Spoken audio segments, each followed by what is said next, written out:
Hello everyone, আসসালামু আলাইকুম। আজকের ক্লাসে সবাইকে স্বাগত। আমি মোহাম্মদ মেহরাবউদ্দিন খান সিয়াম, বর্তমানে পড়াশোনা করছি বুয়েট ইকোনমি ডিপার্টমেন্ট। আজকে বুয়েট 25-26 সালে আসা একটা কনসেপচুয়াল প্রশ্ন সলভ করে ফেলি। এই প্রশ্নটা বুয়েট 25-26 সালে আসছিল গত বছরে।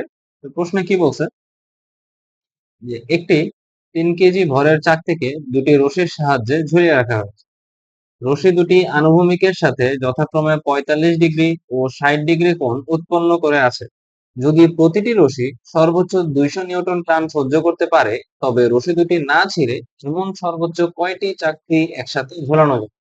তো প্রশ্নে যেটা বলা আছে সেটা আমরা এঁকে ফেলি। একটা চাকতি বলছে, এটা আমরা একটা বস্তু চিন্তা করতে পারি। একটা বস্তু যার ভর দেওয়া আছে 3 কেজি, এটাকে আমরা কি করছি, দুইটা রশির সাহায্যে ঝুলায় রাখছি। তাহলে দুইটা রশির সাহায্যে ঝুলে রাখছি, এটা একটা রশি, এটা আরেকটা রশি। বলছে রশি দুটি আনুভূমিকের সাথে যথাক্রমে 45 ডিগ্রি ও 60 ডিগ্রি কোণ উৎপন্ন করে। তাহলে ধরলাম একটা রশি 45 ডিগ্রি কোণ তৈরি করছে এবং অন্য আরেকটা যে রশি, এই যে দ্বিতীয় রশিটা, এটা 60 ডিগ্রি কোণ উৎপন্ন করছে। আচ্ছা, বলছে প্রতিটি রশি সর্বোচ্চ 200 নিউটন টান সহ্য করতে পারে। আচ্ছা, এখন কিন্তু ওদের মধ্যে টান 200 নিউটন। এইটার হিসাব আমার মনে হয় সবাই করতে পারা উচিত, বাট তাও আমি একটু দেখাই দিই। তো এই 3 কেজি ভরের বস্তুর যে ওজন নিচে দিয়ে কাজ করবে সেটা হচ্ছে mg বা 3 × g। এবং প্রথম সুতা আমি এটাকে ধরলাম, তাহলে এই সুতায় টান হবে T1 এবং দ্বিতীয় সুতায় টান হবে T2। তো যেহেতু এখন সাম্যাবস্থায় আছে, যেহেতু এখন 3 কেজি ভরের বস্তুটা সাম্যাবস্থায় আছে, অর্থাৎ একদম স্থির, ডানেও যাচ্ছে না বামেও যাচ্ছে না, উপরে নিচে কোনো দিকেই যাচ্ছে না, তাহলে আমরা সাম্যাবস্থায় লামির উপপাদ্য থেকে কি লিখতে পারি?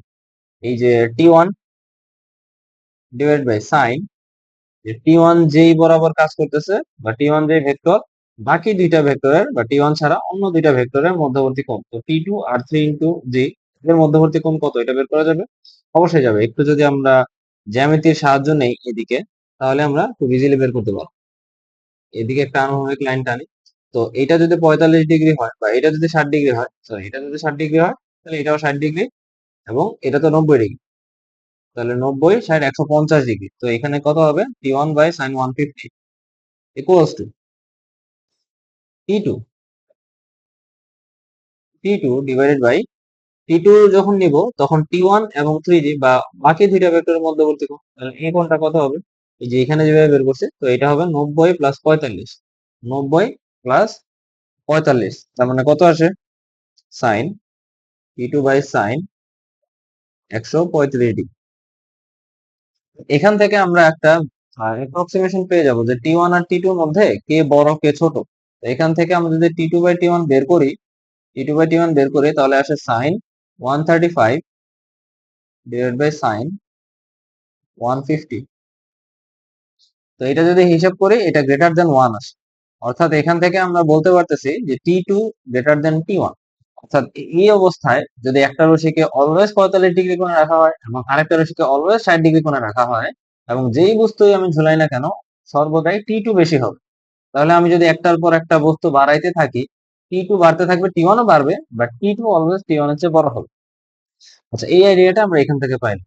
তাহলে বলছে প্রতিটি রশি সর্বোচ্চ 200 নিউটন টান সহ্য করতে পারে। তাহলে আমি যদি ভর বাড়াইতে থাকি, তাহলে 200 নিউটন সর্বপ্রথম কোন রশিটা ফেস করবে? দ্বিতীয় রশিটা। এই যে কারণ T2 যেহেতু বড়, সে সবসময় বড় থাকবে, তো আমি যদি ভর বাড়াইতে থাকি, তাহলে 200 নিউটন টান সবার প্রথমে আসবে কোথায়? দ্বিতীয় রশিতে। তো আমাদের খালি দেখতে হবে যে T2 এর মান কখনো 200 চেয়ে বড় হচ্ছে কিনা বা 200 কাছাকাছি হচ্ছে কিনা। তো আমি ভর ঝুলাবো, জাস্ট T2 টাকে অ্যানালাইজ করলেই হবে। T2 টাকে অ্যানালাইসিস করলেই হবে, T1 এর দিকে আপাতত তাকানোর দরকার নেই, কারণ সর্বপ্রথম T2 ই আমার 200 নিউটনকে কাজ করে যাবে। তো আমরা এরপরে বাকি অংশতে যাই। বলছে সর্বোচ্চ কয়টি চাকতি একসাথে ঝুলানো যাবে? আমি তো জানি না কয়টা ঝুলানো যাবে, তো ধরে নিই n সংখ্যক ঝুলানো যাবে। তাহলে n সংখ্যক চাকতি যদি ঝুলানো যায়, এখানে যদি n টা ব্লক থাকে, তাহলে এখন নিচে দিয়ে কাজ করবে 3 × n × g, 3 × g × n, এতটুকু ফোর্স নিচে কাজ করবে। তাহলে এখন T2 কিভাবে বের করবো? তাহলে T2 এখন একই ওই যে লামিওর উপপাদ্য অনুযায়ী T2 divided by sine 135 equals to mg যখন নিব বা 3 × n × g, তখন অন্য দুইটা ভেক্টরের মধ্যবর্তী কোণ নিতে হবে। তাহলে 3 NG এটা কাজ করতেছে নিচের দিকে, বাকি দুইটা ভেক্টর হচ্ছে T1 এবং T2। ওদের মধ্যবর্তী কোণ কোনটা? T1 এবং T2 এর মধ্যবর্তী কোণ হচ্ছে T1 এবং T2 এর মধ্যবর্তী কোণ হচ্ছে এইটা এইটা। অর্থাৎ এই পুরা ত্রিভুজটার দুইটা কোণ আমরা জানি 45 এবং 60। পুরা ত্রিভুজটার দুইটা কোণ আমরা জানি যে 45 এবং 60।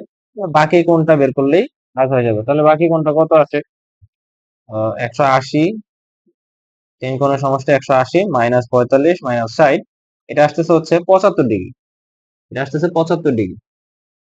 তাহলে 3 into n into g divide by sine 75। এখান থেকে আমরা যদি ভ্যালু বের করে ফেলি,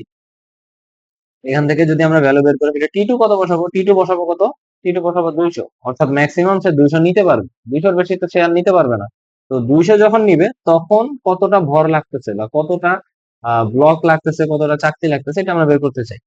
ঠিক আছে, তো এন এর ভ্যালুটা আমরা বের করতে যাচ্ছি টি টু 200। তো আমরা সবকিছু বসাই। 200 divided by sine 135, sine 135 into sine 75 divided by 3 into 9.8। এটা করলে আর এন এর ভ্যালু আসছে 9.29। অর্থাৎ যখনই আমি 9.29 বা 9টার চেয়ে একটু বেশি, 10টা আমি কিন্তু দিতে পারবো না, এক্স্যাক্টলি 10টা আমি দিতে পারবো না। 9.29 যখন এতটুকু ভর আমি দিব, এতটুকু ভর যখন দিব বা এতটা ব্লক দিব, 9টা প্লাস এক্সট্রা কিছু, একদম 10টা না, 9টার চেয়ে অল্প কিছু, মানে আরেকটা ব্লকের একটু ভাঙা অংশ দিতে হবে। তখনই কি হবে?